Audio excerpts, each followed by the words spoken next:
the stigma that Locs carries is one of rebellion.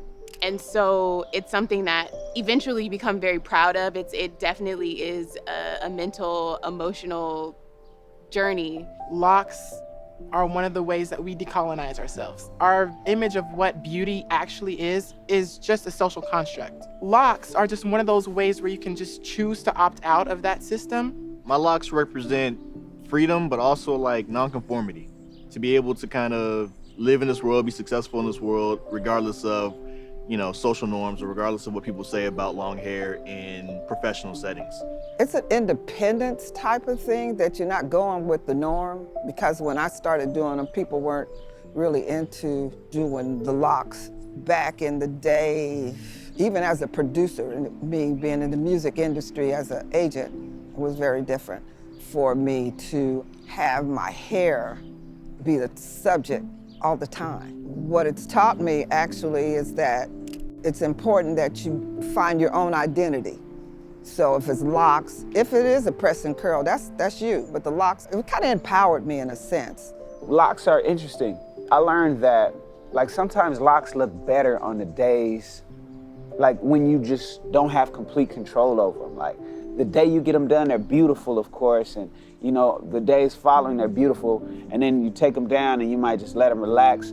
And then some day in between where you didn't try and you just slept the right way and the stars aligned and you wake up and you just look at your hair and be like, ooh, it looks fire. One of the things that's so amazing about locks is that they're all so unique because our hair is so unique. It's almost like a fingerprint. I learned how lucky we are to have that kind of opportunity to express ourselves.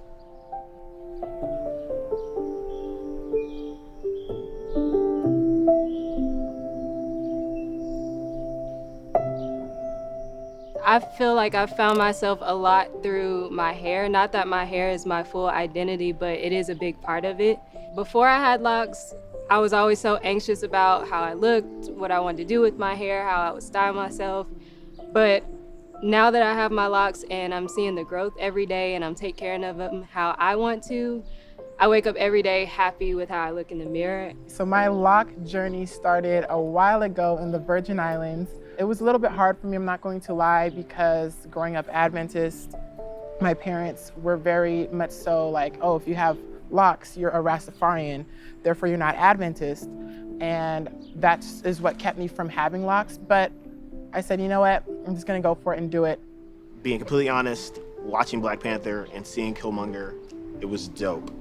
And so that was probably the inception of it, because I didn't necessarily consider locks before then.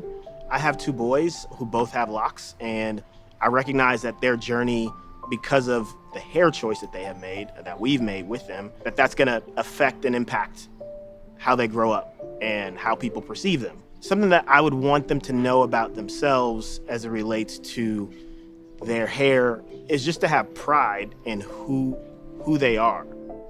I think when you're on your lock journey, there's definitely a process of surrender, and you're surrendering to yourself, what is very natural to you about you.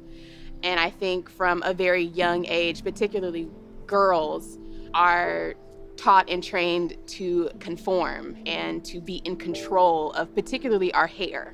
We're expected to control, not just encouraged, but very much expected to have control over every single strand.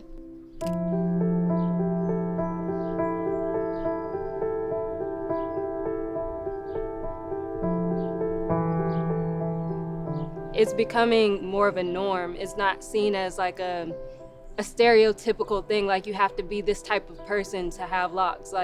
I'm a very chill, spiritual person, but I have friends who have locks who are very they're like Cardi B, but with locks. And so it's definitely changing the standard of what beauty is, which is what I love. I think it's so different and diverse now.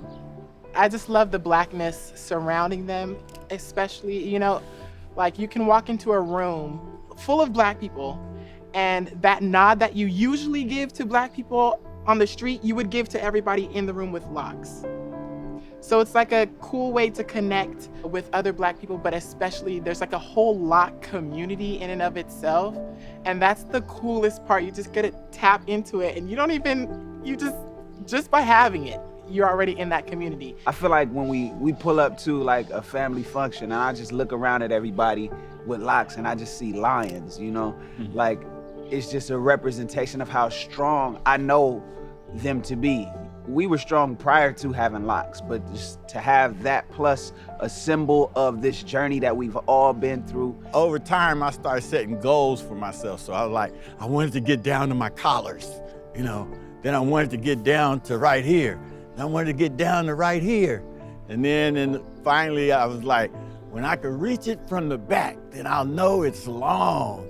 You know, so I can reach it from the back now.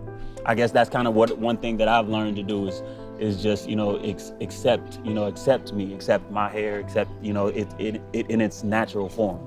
And, you know, I love it.